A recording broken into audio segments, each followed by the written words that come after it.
नित्याय ओम सावित्रे ओम अर्काय नमः ओम भास्कराय बोले कृष्ण भगवान कृष्णाय वासुदेवाय हरे परमात्मने प्रणतक्लेशनाशाय गोविन्दाय नमो नमः सच्चिदानन्दरूपाय विश्वोत्पत्तिहेतवे तापत्रय विनाशाय श्रीकृष्णाय वयं नमः। बोलिए कृष्ण भगवान की जय। श्रीमन्नारायण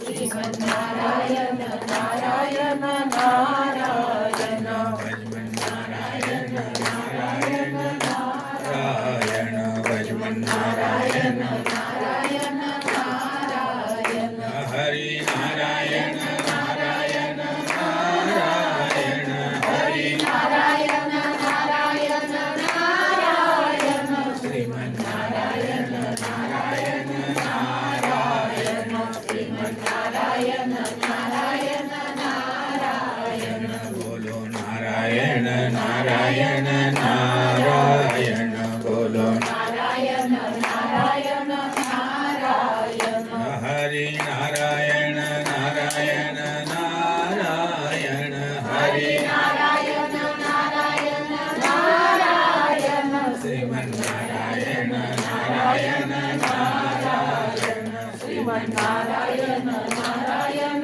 नारायण बोले कृष्ण भगवान की जय।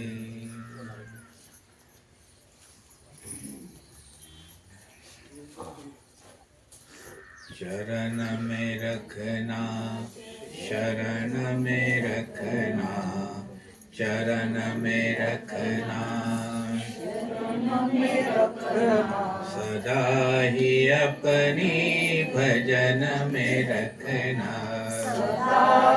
अपने भजन में रखना शरण में रखना शरण में रखना शरण में रखना शरण में रखना सदा ही अपने भजन में रखना सदा ही अपने भजन में रखना आंखें जो मोदो हो तेरे दर्शन आंखें जो हो तेरे दर्शन सदा ही ऐसे भजन में रखना सदा ही ऐसे भजन में रखना चरण में रखना शरण में रखना चरण में रखना शरण में रखना सदा ही अपनी लगन में रखना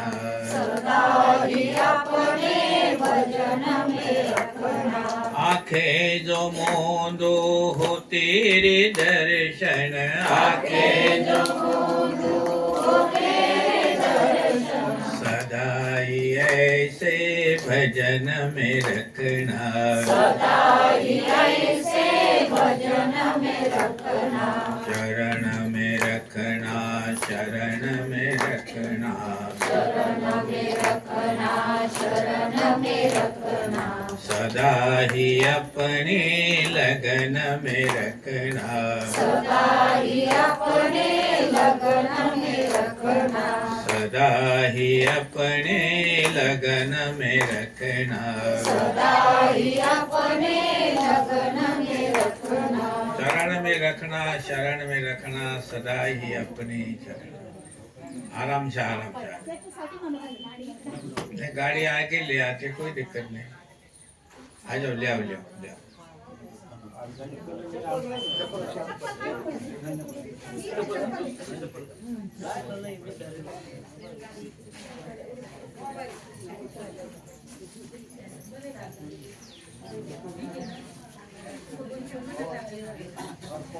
बड़ा मुश्किल है। गाए जा भगवान की महिमा गाए जा गाए भगवान की महिमा गाए जाओ। सुबह शाम समन मंदिर में, सुबह शाम समन मंदिर में झाड़ू रोज लगाए जा। भगवान की महिमा गाए जा। भगवान की महिमा गाए जाओ। तरह तरह के खेल है इसमें, दुनिया एक तमाशा है। तरह तरह के खेल इसमें, दुनिया एक तमाशा है। कहीं खुशी कहीं गमी है, आशा कहीं निराशा है। कहीं खुशी है कहीं गमी है, आशा कहीं निराशा है। कहीं खुशी है कहीं गमी है, आशा कहीं निराशा है। दुखड़े हटाए दुखड़े भगाए, दुखड़े हटाए दुखड़े भगाए, अपना फर्ज निभाए जा। भगवान की महिमा गाए जा। भगवान की महिमा गाए जा। चिंता और चिता है दोनों एक समान कहाती है। चिंता और चिता है दोनों एक समान कहाती है। एक मुर्दे को एक जिंदे को दोनों समान जलाती है। एक जिंदे को एक मुर्दे को दोनों समान जलाती है। कहीं रुलाए कहीं हंसाए, कहीं रुलाए हंसाए, प्रभु के गुण गाए जा।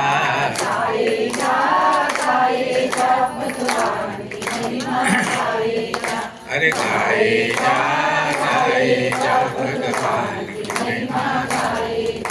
सदा रहा ना कोई जगत में, किसका यहाँ ठिकाना है। सदा रहा ना कोई जगत में, किसका यहाँ ठिकाना है।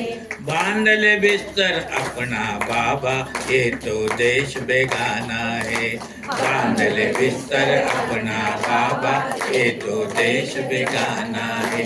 कोई आए कोई जाए, कोई आए कोई जाए, ये तो एक सराय है। गाए जा भगवान की महिमा गाए जा। भगवान की महिमा गाए जा। भगवान की महिमा। सुबह शाम समन मंदिर में, सुबह शाम समन मंदिर में, झाड़ू रोज लगाए जा। भगवान की महिमा गाए जा। भगवान की महिमा गाए जा। भगवान की महिमा गाए जा। बोलिए कृष्ण भगवान की जय।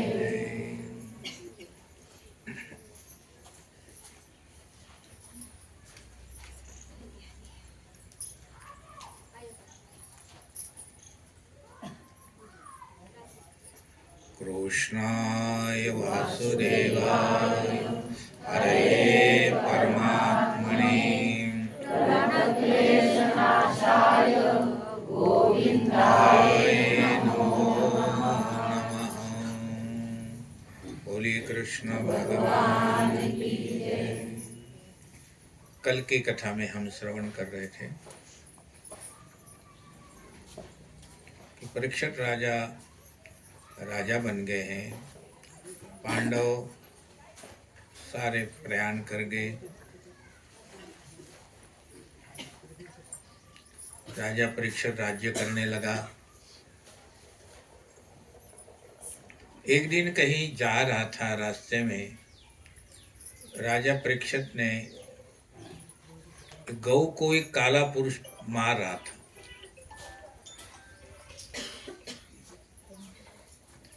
बैल को मार रहा था। तो पूछा गया कि तुम इसको क्यों मारते हो। बोले आप मत पूछो। फिर बैल को पूछा तो बैल एक ही पैर पे खड़ा था। बैल को वृषभ कहते हैं। सनातन धर्म में बैल को धर्म की उपमा दी गई है। ऐसे बैल के 4 पैर होते हैं, लेकिन बैल एक ही पैर पे खड़ा था। तब परीक्षित ने पूछा, ये तुम्हारे किसने 3 पैर किसने काटे? धर्म के 4 चरण होते हैं। ये 4 चरण होंगे तो धर्म बनता है, नहीं तो सब बेकार है। पहला धर्म का चरण का नाम पहला क्या? तप, सत्य, दया और दान। ये 4 चरण धर्म के हैं। उसमें से सत्य कट गया, तप कट गया और दया कट गई। अब केवल दान रहा। कलयुग में धर्म जो है पांगुड़ा है।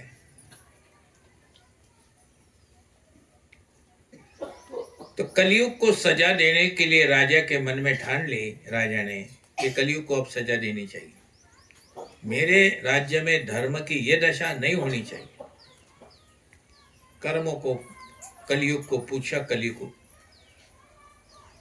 कली ने कहा, मैं मेरे को रहने के लिए जगह दे दो। तुमने कहा क्या चाहिए? राजा ने उसको जगह दे दी। या शराब का अड्डा हो, जुए का अड्डा हो, व्यभिचार होता हो, ऐसी जगह रहने के लिए दी। कली कहता है ये जगह सारी गंदी है, चांगली जगह द्या मला। तो राजा परीक्षित ने पूछा कौन सी जगह चाहिए? तो सुवर्ण की जगह राजा ने दी उनको। सुवर्ण यानी सोना। तुम सोने में रह सकते हो, सुवर्ण में रह सकते हो। कली खुश हुआ और कली चला गया कि राजन अभी तुम्हारे राज्य में मैं दुखी किसी को नहीं करूंगा। परीक्षित भी खुश हो गए, कली खुश हो गया, चला गया। एक दिन बड़े बड़े गोदाम थे राजमहल में। परीक्षित ने सोचा कि ये गोदामों में क्या है, देखो तो सही। तो गोदामों में बहुत बड़ी बड़ी पेटियां भरी पड़ी थी लकड़ी की। उन पेटियों को खोलकर देखा तो उसमें स्वर्ण के रत्न जड़ित मुकुट अनेकों।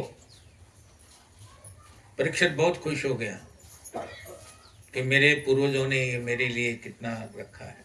लेकिन उसमें एक मुकुट बहुत सुंदर था, रत्न जड़िता हीरे और सोने का था। वो स्वर्ण के मुकुट उसने राजा ने उठाया, इतना अच्छा कि ये मैं अब मेरे सिर पे अच्छा लगेगा ये। और राजा ने वो उठाया और सीधा अपने सिर पे डाल दिया। कलयुग मन में बहुत हंसा, क्योंकि कलयुग को सोने में रहने की जगह दी थी। कलयुग बहुत हंसा और राजा ने जैसे वो मुकुट सिर पे डाला तो कलयुग ने राजा के बुद्धि में प्रवेश कर दिया। और बुद्धि में प्रवेश करते ही कलयुग अपना रूप दिखाने लगा। दूसरे दिन राजा के मन में ऐसा ही एक विचार आया, क्यों ना मैं शिकार करने के लिए चला जाऊं। राजा शिकार करने के लिए घोड़े के ऊपर बैठकर तलवार लेकर शिकार करने के लिए चल पड़ा। अकस्मात उस दिन राजा खूब भ्रमण करता रहा जंगल में, कोई उसको शिकार नहीं मिली। परेशान हो गया, गर्मी उष्णता इतनी, पसीना तड़प रहा है, पानी नहीं मिले कहीं। तो चलते चलते एक साधु का आश्रम दिखाई दिया। साधु अपने आश्रम में बैठे थे। 2 पानी के घड़े भरे हुए थे, आंगन में रखे थे, तुलसी के पौधे लगे हुए थे। वहां मोर भी थे, सांप भी फिरते थे। साधु अपने मस्ती में भगवान के भजन में लीन हो गया थे। उस साधु का नाम था श्रृंग ऋषि। वो मस्त हो गए थे। राजा प्यास के कारण व्याकुल था। साधु के पास आश्रम में जाके घोड़ा रोका, आवाज लगाई, लेकिन साधु ने तो, साधु शरीर वही था लेकिन साधु भगवान के चरणों में था। मन उनका परमात्मा के चरणों में था, शरीर उनकी कुटिया में था। उनको राजे की आवाज सुनने नहीं आई, जोर से चिल्लाने के बाद भी। राजा को क्रोध आ गया, परीक्षित को, मेरे राज्य का खाते हो, मेरे राज में रहते हो, यहाँ तपस्या करते हो, हाँ, और मुझे पानी की व्यवस्था पड़ी, मैं आवाज मार तो खोलता नहीं, आंखें बंद करके बैठा है। अहम जागा। एक मरा हुआ सर्प वहां पड़ा हुआ था कुटिया के बाहर। तलवार निकाली और तलवार के नोक से सर्प उठाया और जाके वो श्रृंग ऋषि के गले में डाल दिया। राजा चला गया।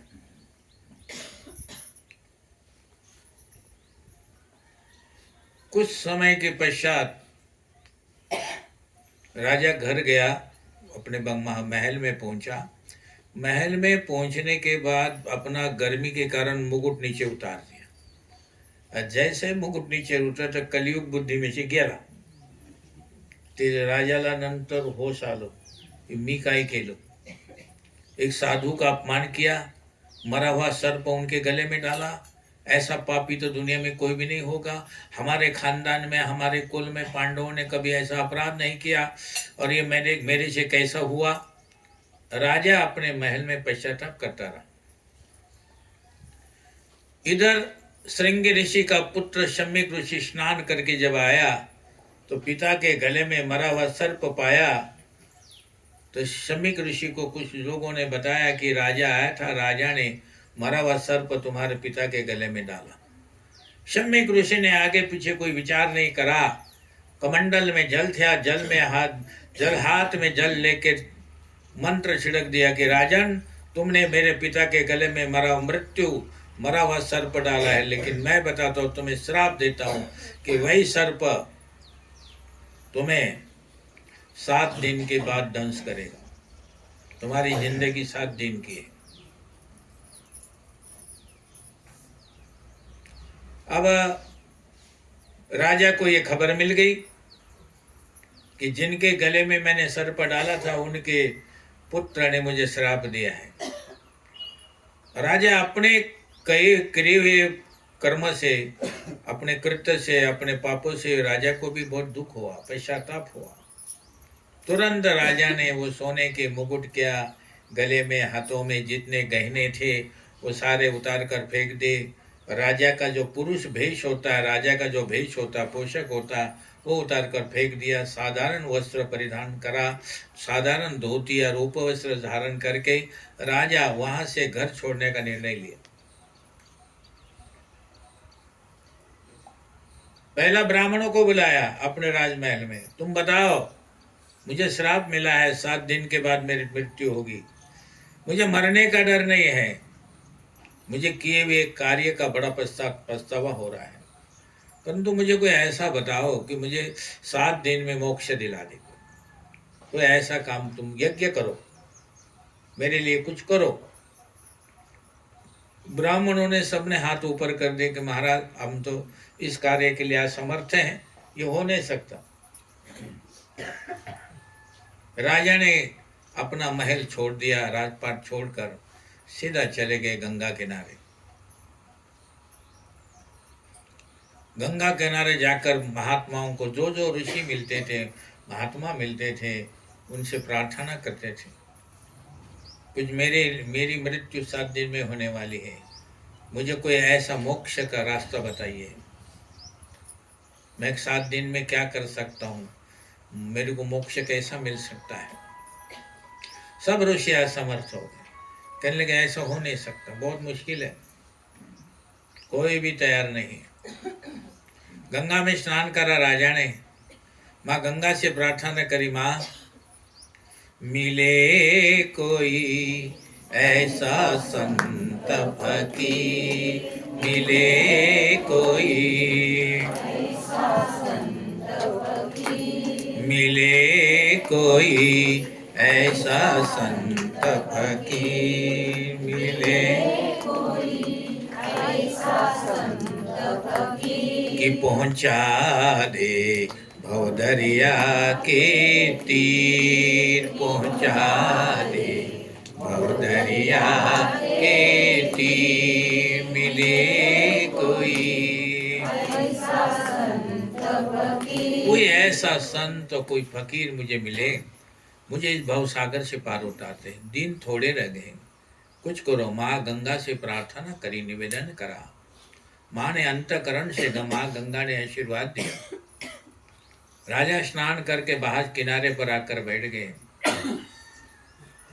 सब ऋषि लोग इकट्ठे हो गए।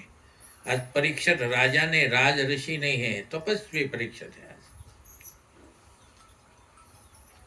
आंखों में आंसू नहीं है, लेकिन मन में एक सोच है कि 7 दिन में मैं अपना जीवन कैसे सुधारूं, मुझे क्या करना चाहिए, किस तरह करना चाहिए। कोई भी तैयार नहीं। आंखें बंद करके माँ गंगा का स्नान करने के बाद बैठ गए। ऋषि लोग, महात्मा लोग सारे एकत्र हो गए, सारे इकट्ठे हो गए।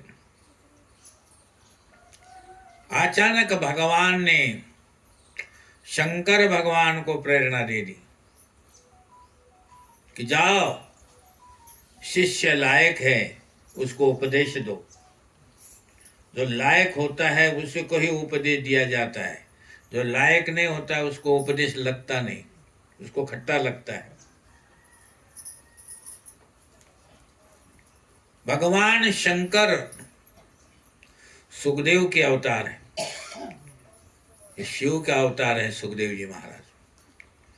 सुखदेव जी महाराज आ रहे उधर से, नग्न अवस्था है, सिर के बाल थोड़े नीचे लटके हुए है, शरीर कंचन जैसा चमक रहा है, लंगोटी नहीं है, कुछ नहीं है, कुछ नहीं है, हाथ में कमंडल नहीं, अवधूत स्थिति में आ रहे हैं। दूर से गंगा किनारे आने लगने के बाद ऋषियों ने देखा, अरे ये सूर्य देवता नीचे कैसे आए, सूर्य जैसा प्रकाश, सूर्य नीचे आ गए, सूर्य नीचे आ गए। देखने लगे, नहीं सूर्य तो ऊपर ही है। जब नजदीक आने के बाद देखा था ये तो सुखदेव जी है। सब ऋषियों ने, मुनियों ने उठकर उनको प्रणाम करा, सब ने प्रणाम करा। राजा परीक्षित की समाधि लगी हुई, गंगा माँ का ध्यान कर रहे थे। मेरा कल्याण के लिए कोई उपाय करो माता। माता ने भगवान से प्रार्थना करी। भगवान ने शंकर भगवान को कहा। शंकर भगवान सुखदेव का रूप लेकर आए, पहुंचे वहां। सिंहासन सोने का दे दिया बैठने के लिए सुखदेव जी को। सुखदेव जी सोने के सिंहासन पर बैठे गंगा किनारे, और बैठने के बाद पूछा, राजन क्या बात है, इतने चिंतित क्यों हो? बोले सारी हकीकत राजा ने बताई, जो मैंने गलती करी, मुझे पश्चाताप हो रहा है, मैंने अपराध किया है, परंतु अब इसमें रास्ता क्या है? परीक्षित राजा को सुखदेव जी ने कहा, एक ही रास्ता है, श्रीमद् भागवत। तुम 7 दिन मेरे मुख से श्रीमद् भागवत सुनो, तुम्हारा कल्याण होगा, तुम्हें मोक्ष मिलेगा। मुझे क्या करना चाहिए? पहले अपनी तैयारी करो। बोले क्या तैयारी करनी चाहिए? मन को स्थिर करो। मन को जब तक तुम्हारे अंतकरण में कथा नहीं बैठेगी, तब तक वो कथा तुम्हारे जीवन को नहीं सुधारेगी। इस कथा को जो मैं मुख से बोलूंगा, सुखदेव जी कहते हैं, वो अपने अंतकरण में उसको स्थापित करो और स्थिर करो, फिर सुनो। सुखदेव जी महाराज, आदो देवकी देव गर्भ जननम, गोपी गृहे वर्धनम, माया पुतन जीवितापहरणम, गोवर्धन उद्धारणम, कंस छेदन कौरवादि हरणम, कुंती सुता पारणम, यतमत भागवतम पुराण कथितम, श्री कृष्ण लीला अमृतम। ये अमृत की वर्षा सुखदेव जी महाराज करने लगे और कहने लगे, श्रीमन नारायण नारायण भजमन नारायण नारायण नारायण भजमन नारायण श्रीमन नारायण नारायण नारायण श्रीमन भजमन नारायण नारायण नारायण भजमन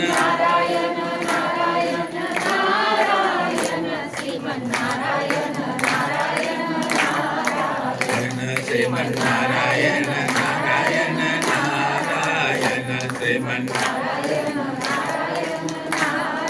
सुखदेव जी महाराज बताने लगे, राजन बात सुनो, भगवान की कथा श्रवण करने के लिए पहले मनुष्य का मन पागल होना चाहिए। मन जब तक भगवान में रमेगा नहीं तब तक कुछ नहीं। मैं तुम्हें एक बात बताता हूं राजन, कर्दम ऋषि भगवान के भजन में इतने मस्त रहते थे, इतना आनंद आता था उनको, भगवान को पसंद आ गया। कदम ऋषि का तन मन सब कुछ स्वच्छ पावन और पवित्र था। परमात्मा को अति प्रिय लगता है कि निर्मल मन जन सो मोहि पावा, मोहि कपट छल सिद्ध न भावा। भगवान को निर्मल मन अति पवित्र लगता है, अति पवित्र। एक दिन वो कर्दम ऋषि के आगे प्रकट हो गए भगवान। अरे ऋषिदेव कैसे हो? भगवान को प्रणाम करा। क्या कर रहे हो? बोले आपके नाम का जाप कर रहा हूं भगवान। मेरी एक इच्छा पूरी करोगे? कर्दम ऋषि को कोई इच्छा नहीं थी मन में किसी भी प्रकार की। देवाने सांगितलं तुम्ही माझी इच्छा पूरी कराल का? भगवान संत ऋषि वो भगवान को कैसे नहीं कर सकते हैं? बोले हाँ, क्या इच्छा है भगवान? देवा बोला तुम्ही, जो आप कहोगे मैं वही करूंगा। ये जीवन आपका है, आपके लिए है। मैं चाहता हूं तुम अपना ब्याह करा लो। तो कर्दम ऋषि को चेहरा उत्तर खाली पडला थोडा की देवाचं भजन करायला सांगेल, मला शादी करायला सांगतात, लग्न करा कशासाठी? मन में सोचते, लेकिन अब देवाने सांगितले तो भले नाटक नहीं करने का। भगवान ने कहा परसों ही मैंने तुम्हारे लिए कन्या देख रखी है। जैसे नामदेव महाराज का ब्याह देव करतो, असं जो भक्त असतात त्यांचा ब्याह स्वयं देव करतो। कर्दम ऋषि को कहा परसों ही मैंने एक कन्या देखी और वो परसों आने वाली है। उसके माँ बाप को कन्या को लेकर अपने पास आए और आने के बाद नखरे मत करना। हाँ, मी नहीं करूँ, मी नहीं करना, असं नहीं। देवाने कबूल के लो। फिर कर्दम ऋषि ने कहा नहीं करूंगा, बोलो। तो बोले मनु महाराज। मनु कौन है? मनु इस धरती के सबसे पहले मनुष्य। हम लोग संतान हैं। और मनु महाराज अपने बेटी को लेकर आपके पास आते हैं, आएंगे, आप नखरे मत करना। इधर क्या हो गया, जब इधर मनु महाराज को मालूम भी नहीं, लेकिन उनकी बेटी की चिंता भगवान को पहली हो गई, मनु महाराज को बाद में होगी। इधर मनु महाराज को भी दूसरे दिन चिंता हुई कि अब बेटी जवान होगी, विचार करने लगे इसका ब्याह किसके के साथ करना चाहूंगा। करना तो चाहता है, लेकिन वर कहाँ मिलेगा, पति कहाँ मिलेगा। मनु महाराज चिंता में। उसी समय देवर्षि नारद आ गए।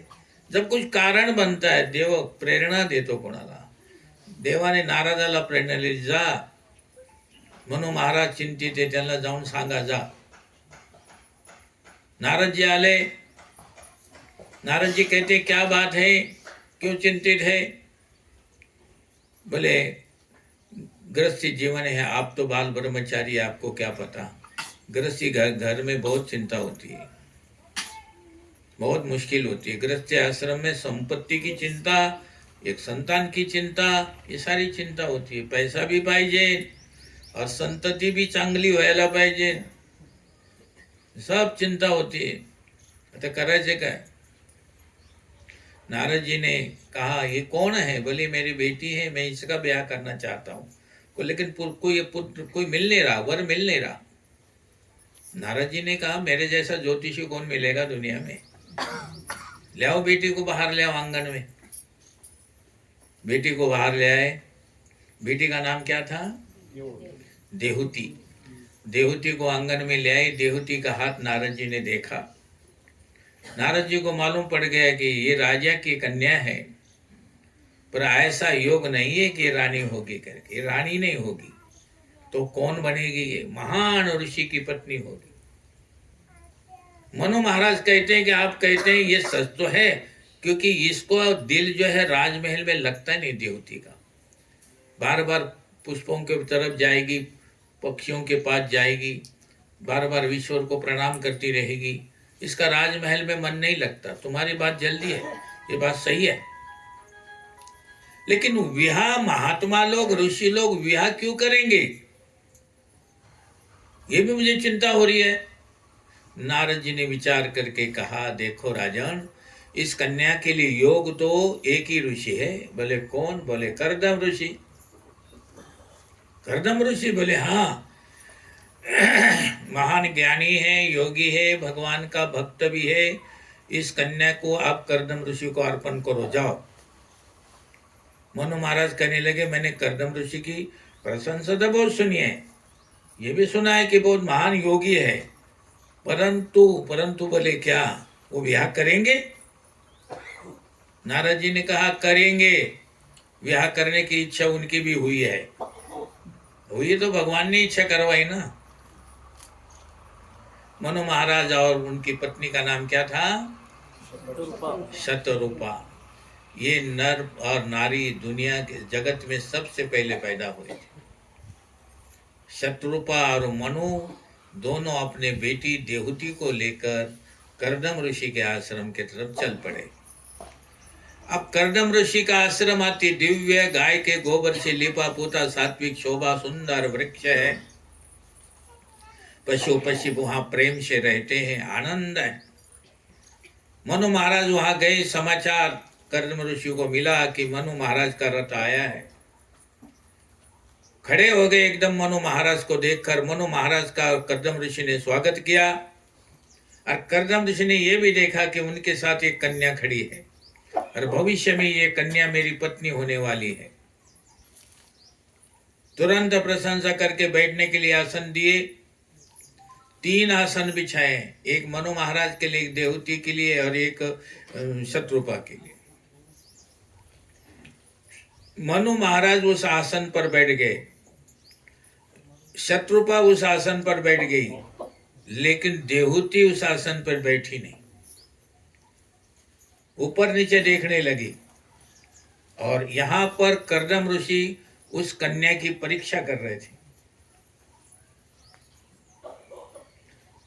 बैठ गई, लेकिन आसन से बाहर बैठी और उस आसन के ऊपर ऐसा हाथ रखा कि एक ऋषि ने हमारा आदर करा, स्वागत करा है, तो उसका आदर हमको करना चाहिए, स्वीकार करना चाहिए, इसलिए आसन पे हाथ रख। कर्दम ऋषि ने कहा देवी आप आसन पे बैठिए ना, आसन पे क्यों नहीं बैठते?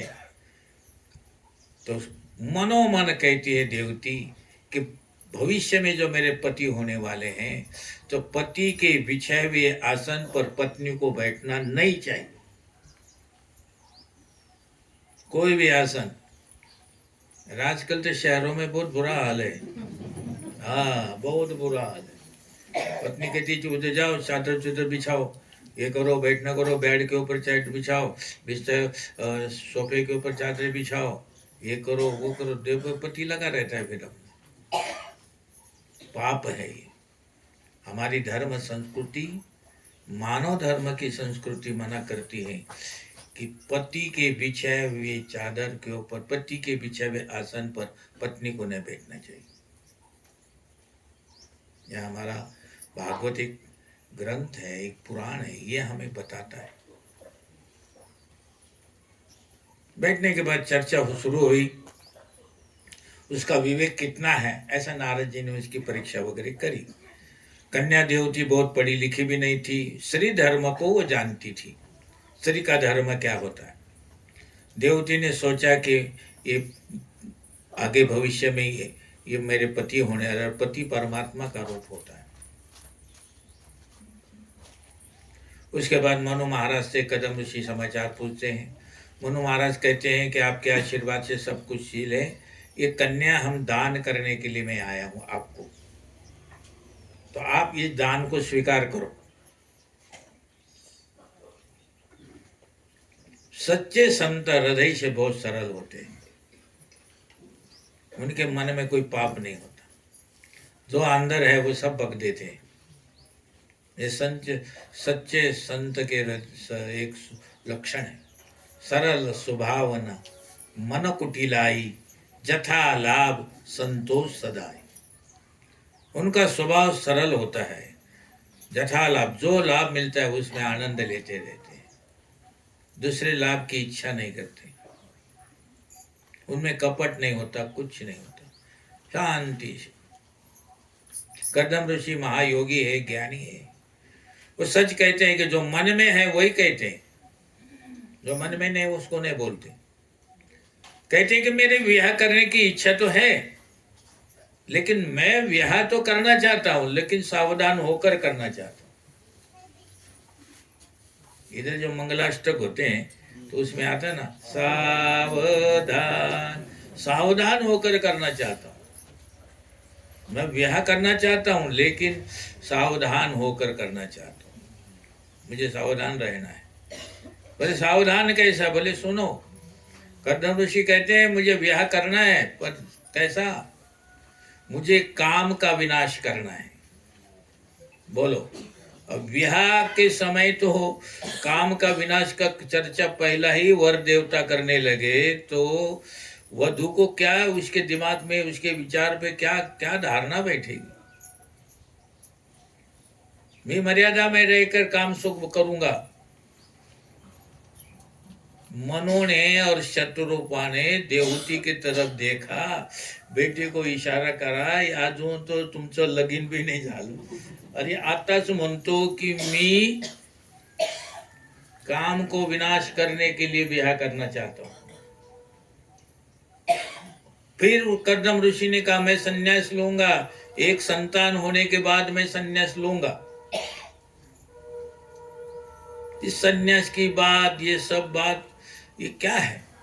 मनु महाराज को आश्चर्य हुआ, पूछा अपने बेटी को, बेटी तुमने सुना क्या, क्या कह रहे हैं ये तो संसार छोड़कर संन्यास लेने वाले हैं। देवती सोच रही है कि पत्नी नाव है और पति नाविक है। जो पत्नी होती है वो नाव हंसते है, और नाव को चलाने वाला जो नाविक होता है, नावाड्या, वो पति होता है। एक नाव नाविका के बिना परले किनारे पर पहुंच नहीं सकती, अपने आप नहीं जा सकती, उसको चलाने वाला कोई होगा तो परले किनारे पहुंचेगा। तो नाविका भी नाव के बिना सामने नहीं जा सकती। तो इसलिए अब क्या करना है, मैं भी संन्यास जैसा ही जीवन बिता करूंगी। पिताजी, माताजी, मेरी बात सुनो, इनसे आप चिंता ना करो, मुझे किसी प्रकार का कोई संकोच नहीं, मैं संन्यास जैसा जीवन बिता दूंगी। मेरी इच्छा नहीं है कि मेरे पति मेरे अधीन रहे। देखिए, कथा को बरो ध्यान से डोकर देऊन ऐकायचं बरं का। मेरी इच्छा नहीं है कि मेरे पति मेरे अधीन रहे, बिल्कुल मेरी कोई इच्छा ऐसी नहीं है। मुझे मेरे में ज्यादा आसक्त रहे, ये भी मुझे इच्छा नहीं है। तो एक सतपुत्र के बाद अगर वो संन्यास लेंगे तो मैं, देवती कहती, मैं उनको संपूर्ण सम्मति दे दूंगी। और उन्होंने कहा एक संतति होने के बाद में ले लो, बेटा होने के बाद। फिर वेद विधि के अनुसार उनका विवाह किया गया। सुखदेव जी महाराज वर्णन करते हैं, राजन, मनु जी ने वस्त्राभूषण दिए कर्दम ऋषि को। मनु महाराज शत्रुपा रानी अपनी कन्या उनको सौंप कर फिर अपने घर चले गए। अब महाराज देवती भी अब राजकन्या नहीं रही, अब देवती अब ऋषि की पत्नी हो गई है। देवती ने सोचा कि मेरे पतिदेव तपस्वी जीवन बिताते हैं, मुझे भी आज तपस्या करनी है। अब मैं ऋषि की पत्नी हूं, मैं तपस्विनी हूं। उसने सभी आभूषण सोने चांदी के, हीरे मोती सब के सब उतार दिए, सदा सादा परिधान धारण करा। कपड़े में माया होती है और कपड़े का असर मन पर पड़ता है। जिसका भोजन सादा, जिसका परिधान सादा, उसका नाम है साधु। कर्दम ऋषि देवहूति के साथ आश्रम में रहने लगे। आनंद हो गया। कर्दम ऋषि ने विचार किया कि अब मुझे देवहूति की भी दोबारा परीक्षा करनी है। अब इसकी और परीक्षा लेना चाहता हूँ। परीक्षा यही कि मेरी तरह ये जितेंद्र है कि नहीं है। ऊपर से तो बोल रही है, लेकिन अंदर से ये जितेंद्र है कि नहीं, इसे तो परीक्षा घ्यायला पाहिजे। विवाह के बाद उन्होंने संयम बढ़ा दिया। देवहूति अति सुंदर है, पति पत्नी में अतिशय प्रेम भी है, परंतु कर्दम ऋषि देवहूति के सामने बैठकर आंख उठाकर अपने पत्नी को भी नहीं देखते।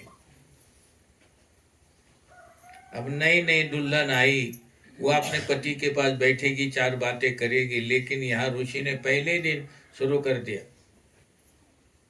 अपने पत्नी की तरफ आंख उठाकर भी नहीं देख रहे थे। देवहूति ने विचार किया, अगर ये मेरे साथ नहीं बोलते तो कोई बात नहीं, कोई चिंता नहीं। मैं उनकी बोलने की इच्छा नहीं है तो कोई बात नहीं, मैं भी नहीं बोलूंगी, लेकिन जैसा वो चाहते वैसे करूंगी।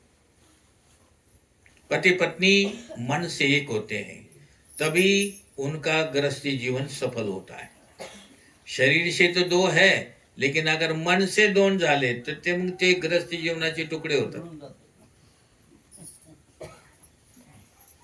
मन से एक व्हायला पाहिजे, एक मन होना चाहिए दोनों। पति को क्या पसंद है, उसकी क्या इच्छा है, ये पतिव्रता स्त्री स्वयं जान जाती है। रामायण में एक प्रसंग आता है। केवट ने भगवान राम को नाव पार करके परले किनारे पहुंचा दिया। अब राम को ऐसा लगा कि इसने इतना प्यार से मुझे गंगा पार करा दिया, अब मेरे पास तो कुछ नहीं, इसको क्या उतराई क्या दूं। क्योंकि मेरी माँ कैकेयी ने ऐसा वनवास दिया कि तापस भेष विशेष उदासी, 14 बरस राम वनवासी। विशेष उदासी आहे। विशेष का मतलब काहीच घेऊन जायचं नाही, कोणाच्याच गावात जायचं नाही, कोणाच्याच घरापुढे जायचं नाही, ऐसा वनवास दिया। अब इसने तो इतनी सेवा करी, गंगा पार कराया, अब इसको क्या दूं। थोड़े से चिंतित झाले राम, थोड़े से। सीताजीने रामाच्या तोंडाकडे पाहिलं, मेरे पति चिंतित है, तुरंत पिय ही की जान निहारी। पति के हृदय की बात को समझने वाली सीता ने अपनी मुद्रिका निकालकर राम के आगे दी। राम को कहा, ये दो उतराई। राम नाम अंकित उतराई। मैं आपको कहना चाहता था कि पति के हृदय की बात पत्नी को स्वयं जानना चाहिए, क्या पसंद है मेरे पति को। विवाह का अर्थ यह है, तन दो पर मन एक। देवहूति पति की सेवा में ऐसी है कि पति को बोलने का अवसर नहीं देती, पति से पहले ही सब काम करती। देवहूति पति की सेवा इतनी प्रबल कर रही है। राजकन्या राजमहल में बड़ी हुई, बली, सब कुछ करा, लेकिन आज ऋषि के यहाँ तपस्विनी जीवन जिंदगी जी रही है। ऐसा करते कर पति देव की सेवा में उसका शरीर एकदम कमजोर हो गया। पति पत्नी की तरफ आंख उठा कर नहीं देखते। अब जिस नारी के साथ उसका पति ना बोले, वो नारी का ससुराल में, अपने घर में दिल कैसा लगेगा, मन कैसा लगेगा। वो कुछ नहीं खाते थे, ये भी नहीं कुछ खाती। इसका भी शरीर बिल्कुल दुर्बल कमजोर हो गया, बिल्कुल शरीर मात्र हड्डियां दिख रही हैं। एक दिन कई वर्ष बीत गए महाराज। एक दिन करदम ऋषि ने आंखें उठाकर देखी पत्नी को। जैसी आंखें उठा के देखी तो आंखों के सामने पत्नी का चेहरा आया। कहने लगे, तू कौन? तो उसने कहा, आपको ये भी पता होना चाहिए आपका कभी ब्याह हुआ था? अरे देवती, हाँ देखा तो देवती के शरीर में सिर्फ हड्डियां थी, काहीच नहोतं। कहने लगे, देवी देखो मेरी एक भूल हुई है, ये शरीर सबको प्रिय है, सभी को अपना शरीर प्रिय है, लेकिन धन्य है तुम्हें, तुमने मेरी सेवा में अपना शरीर घींच डाला। शरीर का मोह तुमने बिल्कुल नहीं रखा। तुमने मेरी बहुत सेवा करी है देवी, मैं बहुत आज प्रसन्न हूं, मांग लो, तुम्हें क्या मांगना है? आज मैं प्रसन्न हो गया। करदम ऋषि ने देवती को कहा, मांग लो, खाए भाईजन मांगा, मैं दूंगा। देवती ने कहा, जब आप जैसे ज्ञानी तपस्वी भगवत भक्त मुझे अगर पति मिले हैं तो मुझे और सब कुछ मिल गया। अब मुझे क्या मांगने की जरूरत है? मुझे कोई जरूरत नहीं है, मुझे कुछ नहीं मांगना है। मैं हर रोज तुलसी की पूजा करती हूँ। तुलस्य मृत्य जन्मासी तुम सदा केशव प्रिया। जैसा तुलसा माता तो केशव को प्रिय है, मैं ऐसे अपने पति को हमेशा के लिए प्रिय बनी रहूंगी। मैं रोज तुलसा माता की पूजा करती हूँ, बाल कृष्ण की सेवा करती हूँ, उनके समक्ष तुलसा में रखती हूँ और यही मांगती हूँ कि मेरे पति देव का आयुष्य बढ़े, आयुष्य बढ़े। और मुझे कुछ नहीं मांगना है, मेरे पतिदेव आनंद में रहे और अपने पति की सेवा करते करते ही मेरा अंतिम समय आए। मैं और इसके अलावा कुछ नहीं मांगती और कोई इच्छा नहीं, और मैं अपने पति से पहले जाऊं, एक मेरी ये भी इच्छा है। मेरे बाद फिर आप आइए। इस घर में आप मुझे लाए हैं और इस घर से आप ही मुझे विदा कर देंगे। प्रभु के धाम आप ही मुझे भेजेंगे। पत्नी को पति ही प्रभु के धाम में भेजता है। देवती ने जब ऐसा कहा, इतनी बड़ी भाषा बोली, देवती की वाणी सुनकर करदम ऋषि बहुत खुश हो गए, आनंदित हो गए। बोले, आप महान पतिव्रता हो, आपका सौभाग्य अखंड रहेगा। आज मेरी बहुत इच्छा है कि आप कुछ मांगो। करदम ऋषि कहने लगे, तुम्हारी इच्छा तो नहीं है, पर मुझे तो संतोष हो, इसलिए तू कुछ तो मांग। तो देवती ने कहा, आप एक बार कह रहे थे कि एक पुत्र के बाद आप संन्यास ग्रहण करेंगे। बोले हाँ हाँ, तो आपकी इच्छा हो तो मेरे मन में थोड़ी सी भावना है कि एक पुत्र हो तो अच्छा है घर में। करदम ऋषि समझ गए कि देवती के अंदर सूक्ष्म अभी वासना बाकी है, सूक्ष्म वासना है। देवती से वो कहने लगे, देवी मनुष्य शरीर बहुत नाजुक है, इसमें मर्यादित ही सुख और दुख भोगना चाहिए, नहीं तो मर्यादा टूटती है, वहां फिर भोगी बन जाते लोग, रोगी बन जाते लोग, भोग के बाद रोग आके खड़ा होता है। और मैं तुझे ऐसा सुंदर शरीर दूंगा जिसे कभी तुझे बुढ़ापा नहीं आएगा, तू बूढ़ी नहीं होगी। करदम ऋषि ने इतनी तपस्या करी थी कि सूर्य उनको रोज पूछता था, करदम ऋषि नीचे आओ क्या आपको प्रणाम करने के लिए। इतने बड़े तपस्वी थे करदम ऋषि, वो क्या नहीं कर सकते।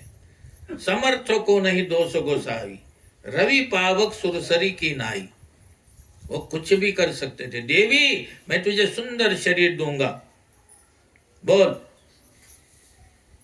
तू जा सरस्वती नदी के किनारे जाके स्नान कर, जाओ वहां पर, उसी और वलकल वलकल वगैरह उठाकर रख दिए, सरस्वती नदी के किनारे चली जाती है। उसी समय कर्दम ऋषि अपने कमंडल में से हाथ में जल लेते हैं। उन्होंने 100 वर्ष की तपस्या भगवान को अर्पण कर दी।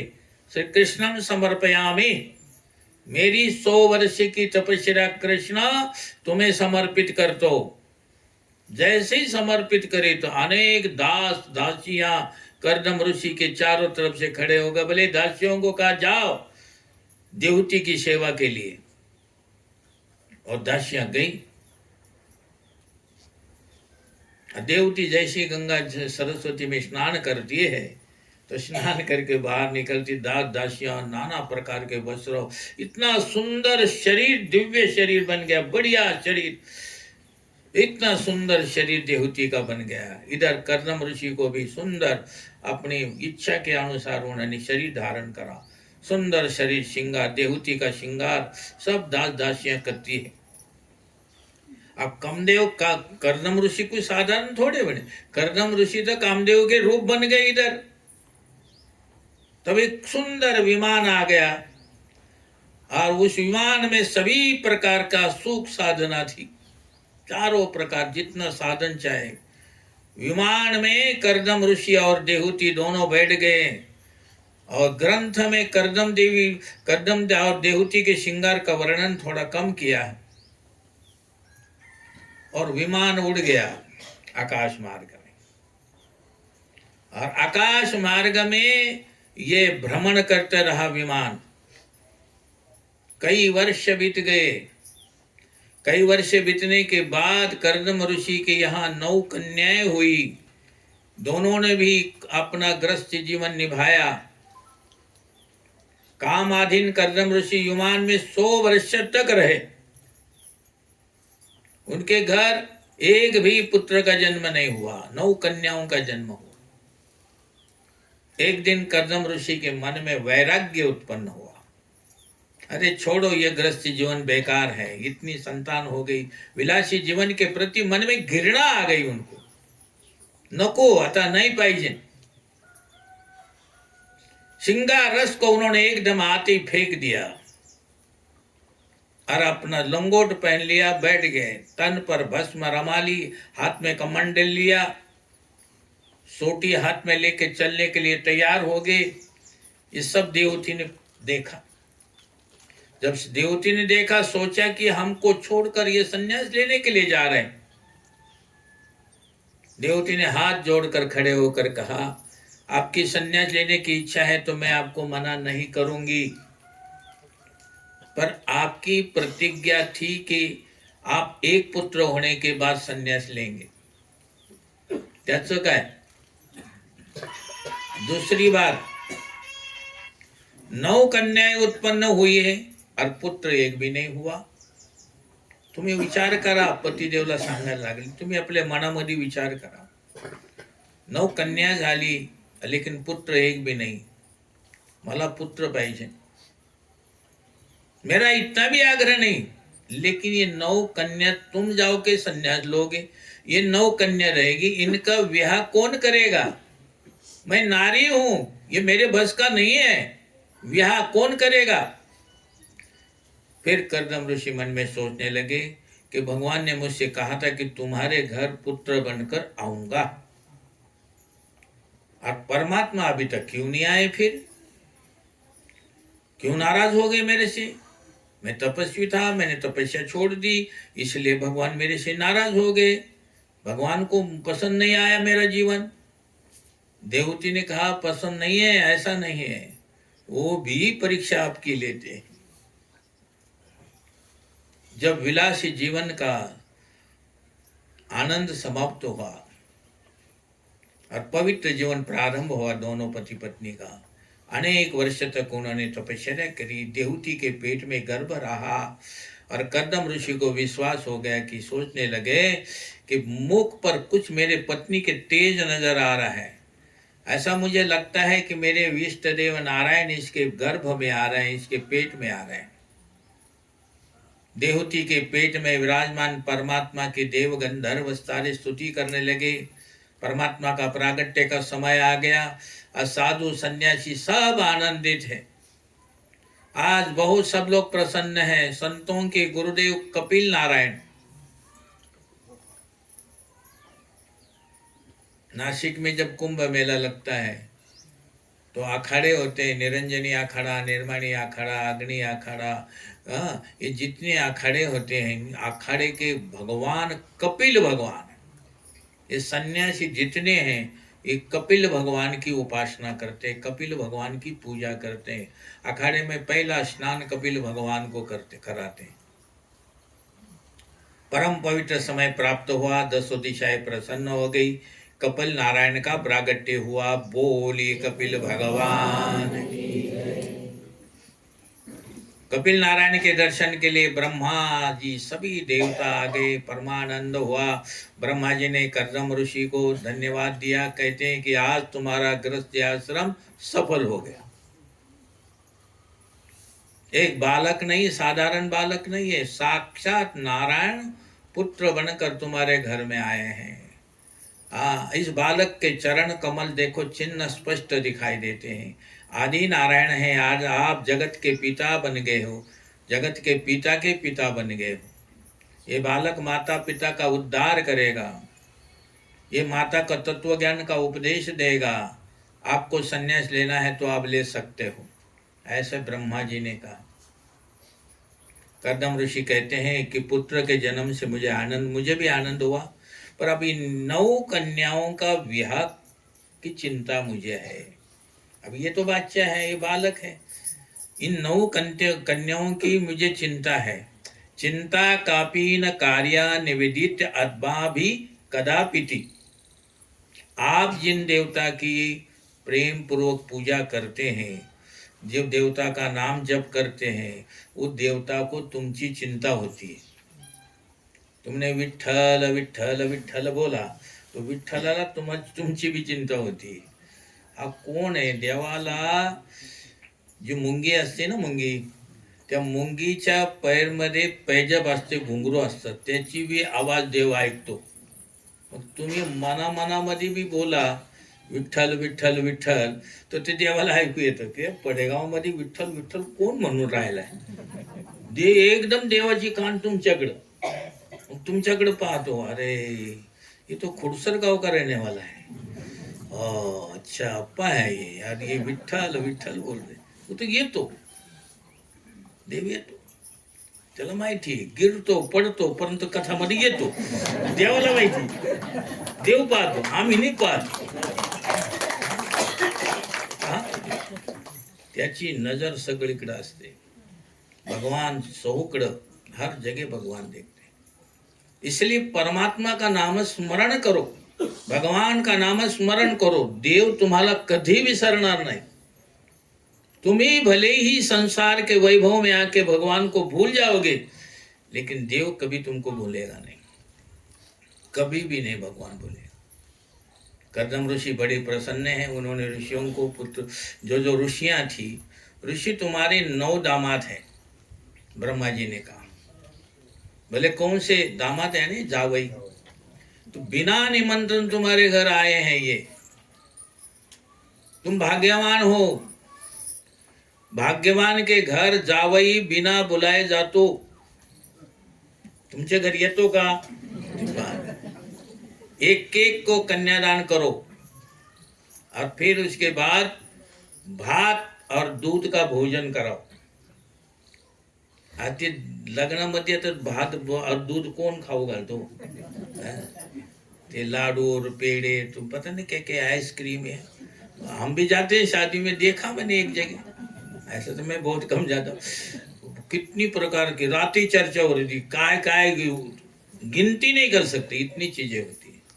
लेकिन ब्रह्मा जी ने कहा जो बराती आए हैं, जो दावाई आए हैं, उनके लिए दूध और भात का प्रमुख भोजन, सब कुछ आनंदपूर्ण हो जाएगा। विवाह में बिल्कुल सादगी रखना, विवाह में धर्म प्रमुख है। आज दिखावा ज्यादा है, लेकिन विवाह में धर्म प्रमुख है। कर्दम ऋषि बड़े प्रसन्न हुए, सारे दामादों एक एक ऋषि को एक एक बिटी दे दी और खुश हो गए। पुत्रियों का दान दिया गया। मरीचि ऋषि जो साथ आए थे उनको कला नाम की पुत्री का विवाह करा।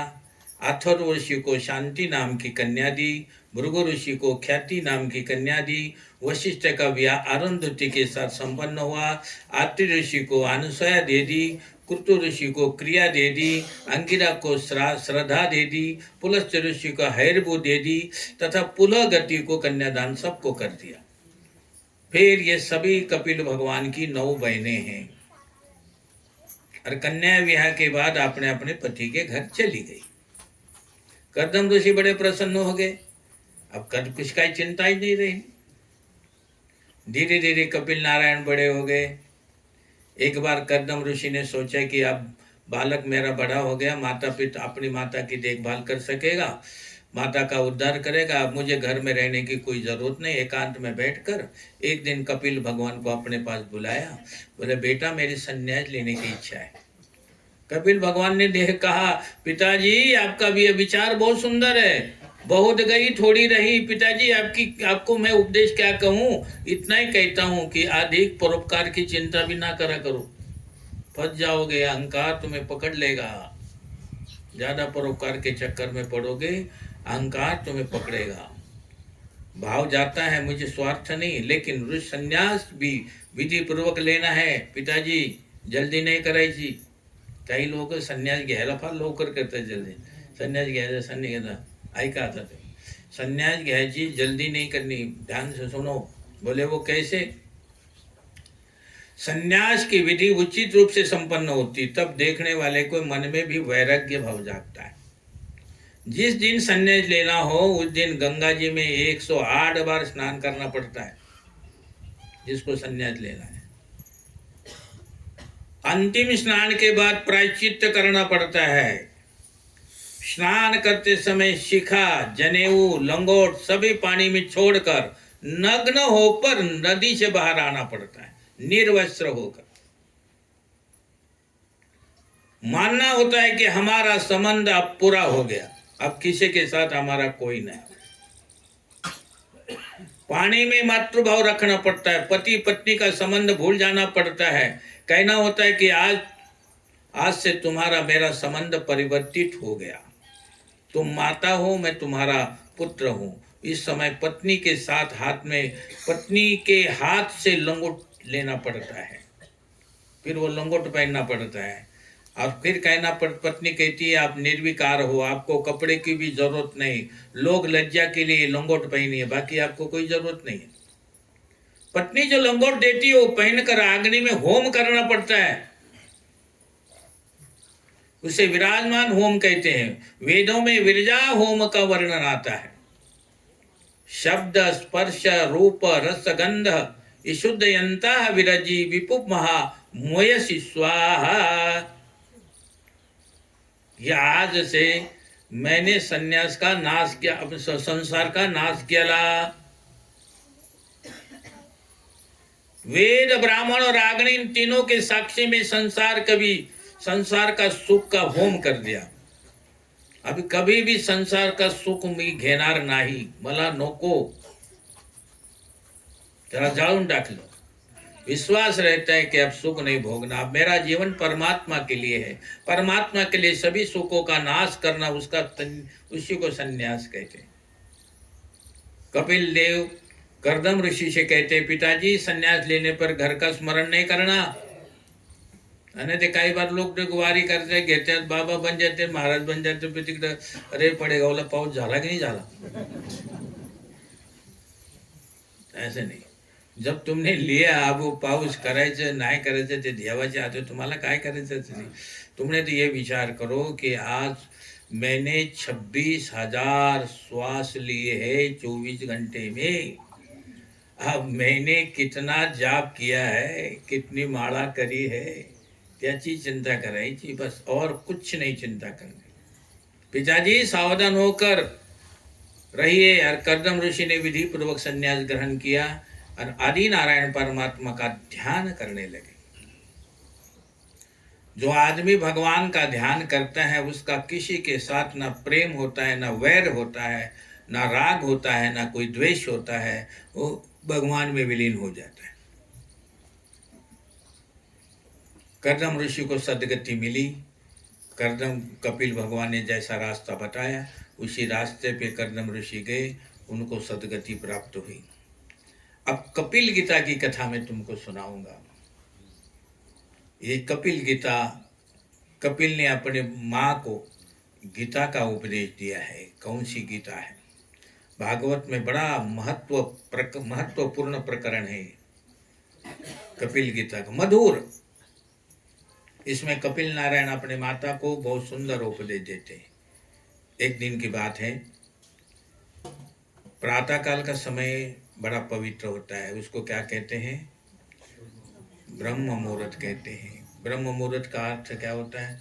ब्रह्म मुहूर्त में सवेरे जो आदमी 4:30 बजे उठतो, उसके भाग्य में विधाता कुछ लिख देता है। आणि जे 5 वाजेच्या नंतर उठत त्याच्या भागात काही लिहितच नसतं। 6 वाजेच्या नंतर उठला मग तो गेला। सवेरे 3:30 पौने 4 बजे भगवान शंकर पार्वती के दरबार में चले जाते हैं झोली लेकर। पार्वती कौन है? अन्नपूर्णा। अन्नपूर्णे सदापूर्णे शंकर प्राण वल्लभे ज्ञान वैराग सिद्धार्थम भिक्षान देहिच पार्वती। पार्वती भगवान शंकर के झोली में भिक्षा डालती है। मग भगवान शंकर वो झोली गणेश के पास लेके आते हैं, अपने पुत्र के पास। बेटा, जो सवेरे 5 बजे उठेगा त्याला ही भिक्षा द्यायची। मग गणेशची झोळी घेऊन प्रत्येकाच्या दरवाज्यावर येतो आणि ज्याचा दरवाजा बंद असेल तो पुढे निघून जातो। और घरामध्ये 10 आदमी हो, 4 हो, उसमें से एक अगर 5 बजे उठाया तर त्याला त्याच्या भाग्यामध्ये देऊन जातो गणेश। तर ती घरची जितकी माणसं आहेत, जो 5 वाजता जो उठलाय त्याच्याच भाग्याचं खातात। जो 7 बजे उठने वाला हमेशा दुसऱ्याच्या भाग्याचं खातो। याच्यामध्ये असं पडेगावमध्ये असं कोणीच नाही। गावच्या एरियामध्ये नाही, मालुंजा वगैरे कुठ नाही असं। फिर वो जो भिक्षा लाते हैं वो जो है ना फिर गणेश जी देते हैं, और उस समय देते हैं तो रिद्धि सिद्धि के मालिक गणेश जी है, बुद्धि के मालिक गणेश जी है। फिर आदमी की बुद्धि सद्बुद्धि होती है। इस ब्रह्म मुहूर्त में सवेरे सवेरे संध्यादिक नित्य कर्म करके परिपूर्ण हो गया कपिल नारायण। दरबासन बैठकर शांति से अपने आंगन में, सूर्य देवता आ गए, आंगन में बैठे हैं। उसी समय माता देवती को याद आता है कि मेरे कपिल देव के जन्म के समय ब्रह्मा जी भी आए हुए थे और उन्होंने बताया था कि बालक कोई साधारण व्यक्ति नहीं है, आदि नारायण परमात्मा का ये अवतार है, माता का उद्धार करने के लिए आया है। देवती माता को इन बातों का सारा स्मरण हो गया। ये मेरा पुत्र है, मैं इसकी माता हूँ। ये लौकिक संबंध माता देवती भूल गई और ये मेरे सदगुरु है और मैं उसकी सदशिष्य हूँ, अपने बेटे को कहती।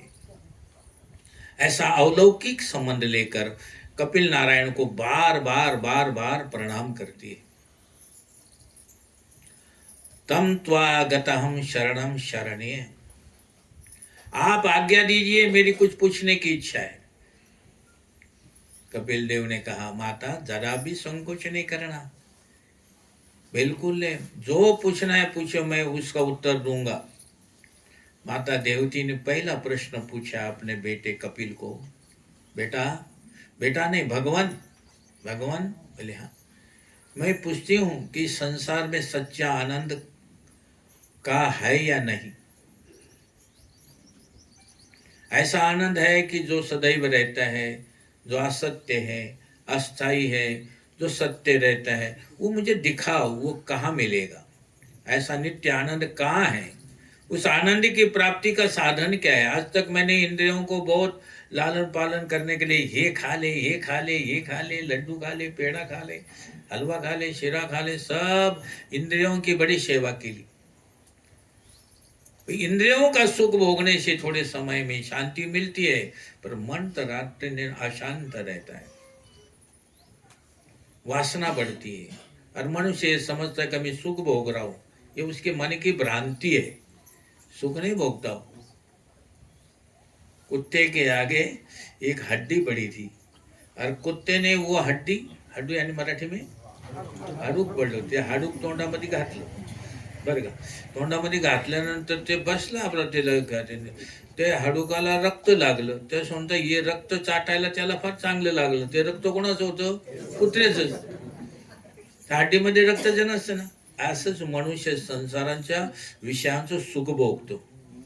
तो म्हणतो याच्यात आनंद है, याच्यात आनंद है, याच्यात आनंद नहीं. तेरा कीमती समय परमात्मा ने जो दिया है वो तू खो रहा है और दूसरा कुछ नहीं. माता, कई व्यक्ति याद रखते हैं कि आज ये नहीं खाया, कल ये नहीं खाया. हाँ, ऐसा नहीं है. माता, एक बात ध्यान से सुन ले कि त्वइंद्रियम स्पर्श सुख भोगने के लिए मन पागल बना देता है. और उससे जब आदमी विषयों का सुख भोगने लगता है तो उसका विवेक नष्ट हो जाता है. काय खायचं काय नाही खायचं याला विवेक म्हणतात. हे विवेक नष्ट होऊन जातो. और फिर कर्णेंद्रिया जो नाही ऐकायचं ते ऐकायला लागतात.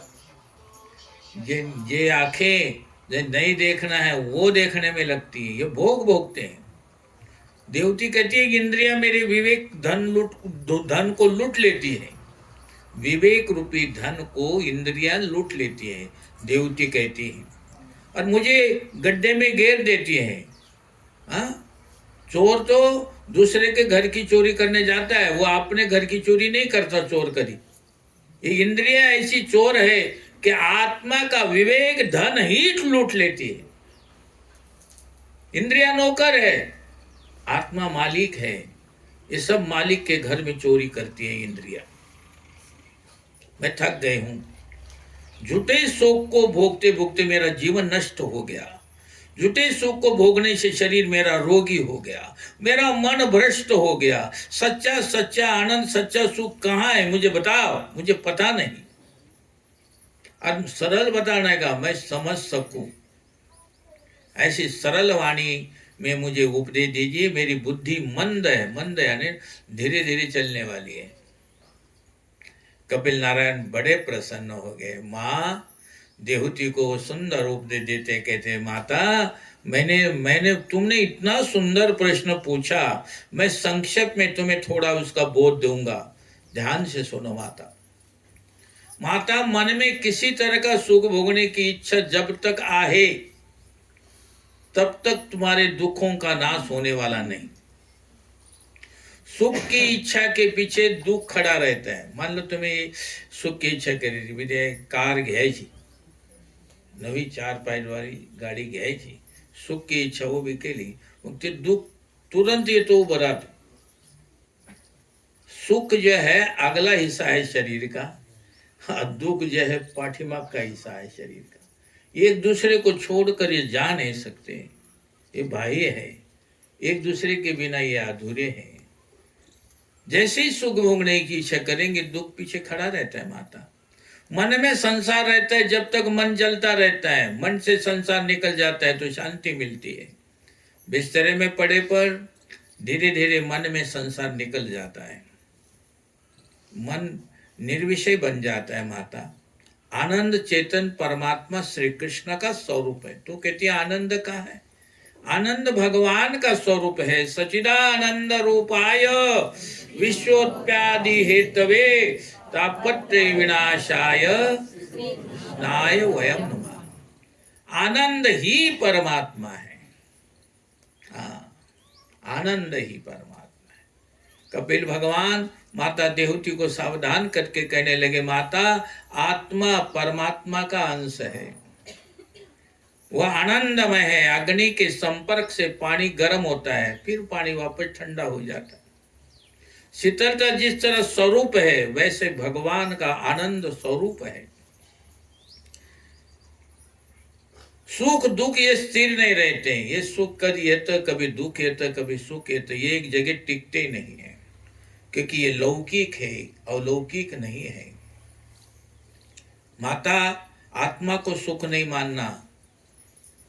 आत्मा को दुख भी नहीं होता, ना आत्मा सुख मानता. सुख दुख मन की मन मानता है। मेरे मन में दुख हो गया, आज मेरे मन में बड़ा सुख हो गया। ये मन की अनुभूति सुख और दुख का आरोप अपने स्वरूप में लगाते। मेरी आत्मा दुखी हुई, आत्मा कभी दुखी नहीं होती। आत्मा परमात्मा का है। स्फटिक मणि धवल है, उसके पास गुलाब रखो तो गुलाब पुष्प भी सफेद नजर आएगा।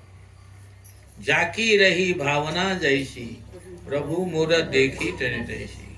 आध्यात्मिक रामायण में, एकनाथ रामायण में एकनाथ जी महाराज ने लिखा है कि एक दिन सीता जी वगैरह वो बैठे हुए थे,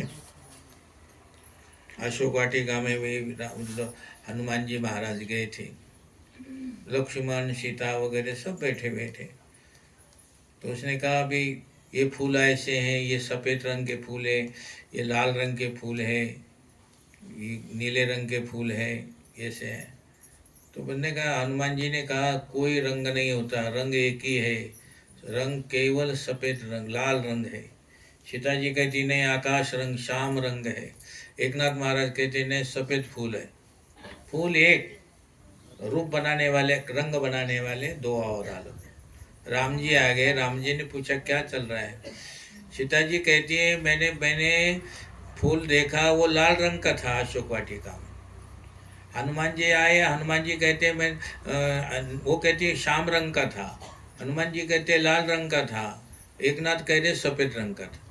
अब तुम निर्णय करो, फूल सफ़ेद होते कि लाल थे या नीले थे। भगवान राम ने एकनाथ महाराज का पक्ष लिया और कहा एकनाथ जो कह रहे हैं वो सत्य है, फूल सफेद ही थे, परंतु हनुमान जी तू लाल क्रोध में राक्षसों के ऊपर तुझे गुस्सा आ गया था, तेरे आंख में क्रोध था, क्रोध के कारण तेरी आंखें लाली हो गई थी, लाली आई थी, ते फूल तुम्हाला लाल दिसत होता। और सीता ते फूल तुझे नीले सावले इसलिए नजर आ रही, तू रात दिन मेरा चिंतन करती थी।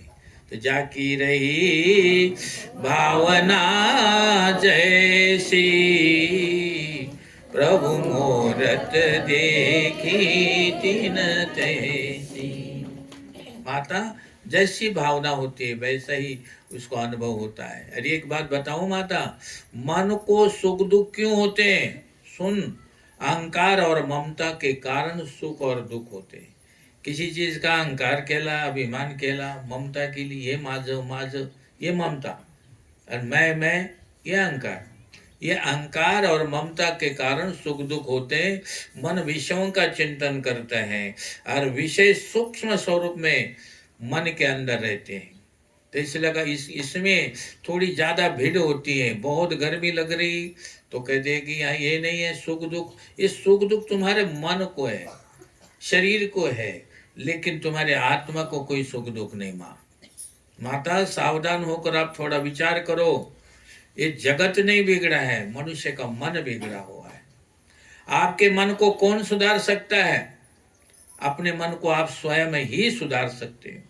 तुम्हारे मन को सुधारने वाला दूसरा कोई नहीं है। माता, लौकिक वासना से ही मन बिगड़ता है और अलौकिक वासना में फंस जाता है। लौकिक वासना मन फंस जाता है, बिगड़ जाता है। वो आदमी कितना सुंदर है, वो नारी कितनी सुंदर है, अरे देखो इनका बंगला कितना सुंदर है, और वो देखो ये कितना सुंदर, उसमें ये मन फंस जाता है माता। और फंसने वाला मन जहाँ फंस जाता है वहां से लौकर निकट नहीं बाहर। कई बार जन्म लगते हैं, वो मन नहीं वो उस विषयों से बाहर आता, जन्म बीत जाता है, नहीं आता बाहर। माझ माझ माझ माझ ऐसे करते करते करते प्राण छोड़ देता है।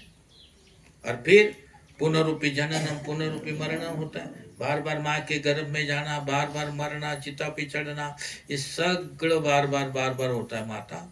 इसलिए हे माता, सावधान होकर मेरी बात को समझो कि जीवन में अन्य किसी धातु से लोहा नहीं काटा जा सकता। जैसा लोहे से लोहा काटता है, वैसी वासना लोहे जैसी है, बड़ी कठिन है, बड़े भयंकर है। अंत वासना से ही वासना का विनाश हो सकता है, वरना उसके नाश नहीं हो सकता। इसलिए माता, जीवन में अगर आपको कुछ प्राप्त करना है तो कभी भी किसी की गलती मत देखना। किसी की भूल मत देखना. ती भूल तुम्हाऱ्या जीवनामध्ये येते. तो व्यक्ती त्या भूलमधून पवित्र होऊन जातो. ती भूल आमच्यापाशी येते. हम त्याचं चिंतन करतो. तुम्ही कभी कहाँ कहीं किसी रास्ते में जा रहे हो, तो रास्ते में जाते किसी एक व्यक्ति को कोई पाप करते हुए देख ला. कोई भी पाप करा उसने, किसी जीव को मार दिया, हत्या कर दी, तुमने देखी और तुमने ये एक जगह कह दी, उधर कह दी, उसको कह दी, उसको कह दी. रात को सोने के बाद वो तुम्हारे को याद आएगी. मंदिर में पूजा देवालय में पूजा करने जाए वो तुमको याद आ जाएगी. बार बार बार बार बार दूसरे की भूल देखना पाप है. नजरअंदाज करून टाका. अगर समर्थ है तर त्याला सजा द्या. अगर असमर्थ है तर देवावर सोडून द्यायचं, आपलं भजन करायचं भगवान. भगवान कपिल भगवान कहते माता लौकिक वासना से मन बिगड़ता है और मन अवलौकिक वासना से सुधरता है.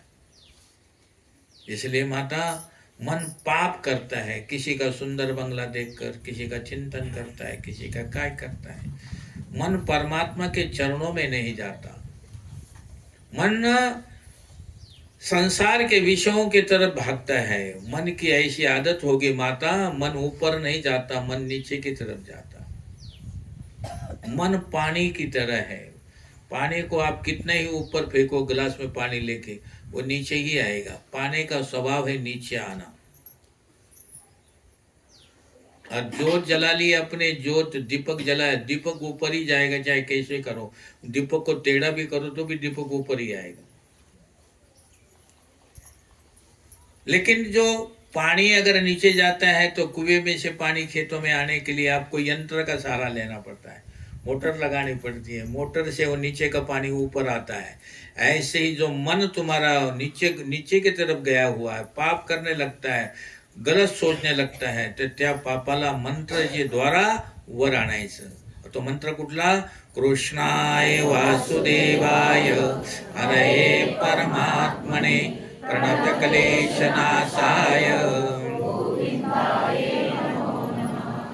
कृष्णाय वासुदेवाय हरये परमात्मने.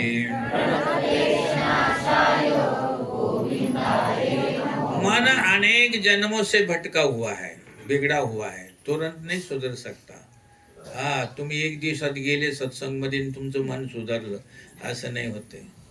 जन्म जन्म मुनि यत्न करे. महात्मा लोग एक जन्म नहीं कई जन्म तक तपस्या करते हैं तो भी उनके मन से वासना नहीं जाती. महाराज कपिल भगवान माता देवती को सावधान कहते हैं, माता सुनो, सत्संग करने से बिगड़ा हुआ मन शुद्ध होता है.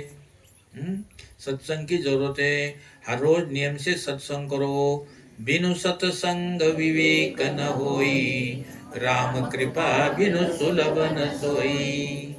सत्संग के बिना विवेक नहीं जागृत होता है. संग का रंग मन को लगता है. वैराग्य में जो आगे बढ़ता है वो संतों का संग उनको प्राप्त होता है. देवती माता ने कहा ये तो बात आपकी ठीक है, लेकिन सत्संग करने की मेरी भी बहुत इच्छा हो रही है, पर सच्चे संत नहीं मिलते, करायचे काय. नकली माल बहुत बढ़ गया है. कपिल नारायण समझ गए, समझा रहे, माँ सुनो, सच्चे संत दुर्लभ है, ये सच है, परंतु सच्चे संत नहीं है ऐसा कहना गलत है. आग लगी आकाश में, बरसने लगे अंगार. अगर संत ना होते जगत में तो जल जाता ये संसार.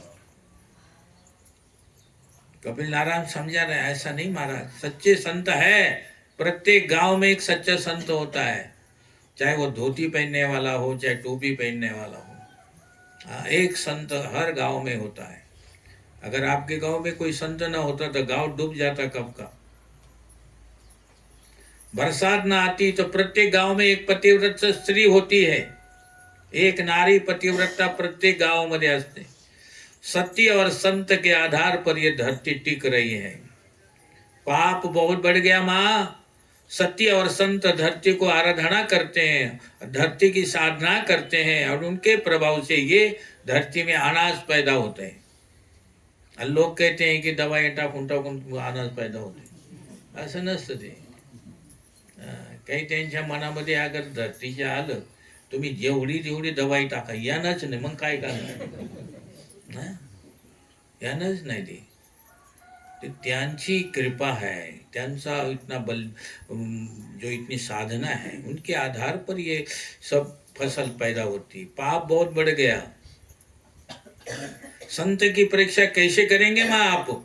संतों को खोजने के बदले स्वयं संत बनने का प्रयत्न करो. आप संत होंगे तो भगवान स्वयं आपको किसी संत के दर्शन करवाएंगे.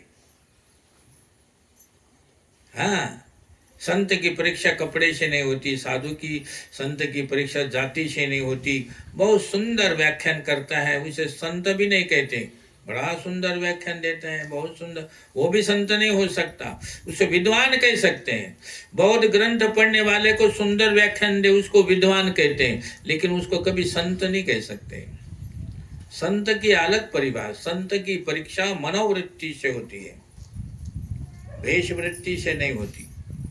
जिसका मन परमात्मा के चरणों में रहता है माँ, मन जब श्री कृष्ण के नाम को भूलता है तब वो मन अशांत रहता है. संतों का मन, तन भी कहीं नहीं जाता, मन भी कहीं नहीं जाता भगवान के चरणों को छोड़कर. प्रभु के नाम में हमेशा संत रत रहता है. संत दुख सुख हानि लाभ मान अपमान इसमें नहीं पड़ते हैं. सुख पाने में से भी वो खुश नहीं होते, दुख आने पर भी वो दुखी नहीं होते. मन के अनुसार सब कुछ होता रहे, फिर भी मन शांत रहे, इसका आश्चर्य क्या है. माँ, संत की परीक्षा मत करो, तुम संत बन जाओ, तब तुम स्वयं संत बनोगे. तब आपको संत काला है, संत सच्चा है कि कच्चा है, या कैसे नकली है कि असली है, ये जब पता लगेगा जब आप संत के मार्ग पे चलोगे. ऐसा किसी के ऊपर अपराध मत करना और किसी को कुछ बिना कारण मत कहना माँ. हाँ, तो संत तुकाराम महाराज का चरित्र भी दिव्य है. तुकाराम महाराज सदैव प्रभु भगवान के धाम में गए, उन्होंने शरीर नहीं छोड़ा. हाँ, लेकिन उनको कभी क्रोध नहीं आया. तुकाराम महाराज को एक दिन क्या करा, गाँव वालों ने गधे के ऊपर बिठाया. गधा याने गाढ बसवलं और हातमध्ये विना दिला. ते आपले बसल्यानंतर त्यांचं काम तेच होतं, भगवानचं नाव घ्यायचं. विठ्ठल विठ्ठल विठ्ठला, जय जय विठ्ठल विठ्ठल. देवाचं नाव घेऊन जायचे, लोग ताली बजाते. हे येड़ा झाला दे, लोग गधे के ऊपर बिठाए. उसकी पत्नी को जाके तुकाराम महाराज को किसी ने कह दिया, अरे तुम्हारी पति को लोगों ने गधे के ऊपर बिठा दिया और देखो, और वो फिर भी विठ्ठल विठ्ठल करते जा रहे हैं. तिला राग आला, लेकिन आता ती घराच्या बाहेर निघाली नाही. तुकाराम महाराज फिर लोगों ने गाढ़ से उतर लिए और अपने पैदल विठ्ठल विठ्ठल करके फिर अवली दरवाजा उगड़ लो. अवली तो महाराज बहुत रूप लेकर खड़ी. लोग तुमको ऐसे करते वैसे करते, तुमको समझ में नहीं आती, तुम बच्चे जैसी बुद्धि करके चलते हो. लोगों ने तुम्हाला गाढावर बसवलं, फिर भी तुम विठ्ठल विठ्ठल म्हणता. अरे अरे अरे अरे देवी, असं नाही बोलायचं. हा, ते गाढव नव्हतं, मग काय होतं? बोले देवाचं गरुड होतं. हा, देवाने माझ्यापाशी तो गरुड पाठवलेला होता, मी त्या गरुडावर बसलो होतो. तुला कोणी सांगितलं ते गाढव? बोले लोक म्हणते, लोक येडे. क्रोधाला जीतने ये लक्षण है, ये रास्ते हैं. जिसने क्रोध के ऊपर काम के ऊपर विजय प्राप्त करी वो साधू असतो. कोणी काय बोलू द्या, काय म्हणायचं, काय फरक.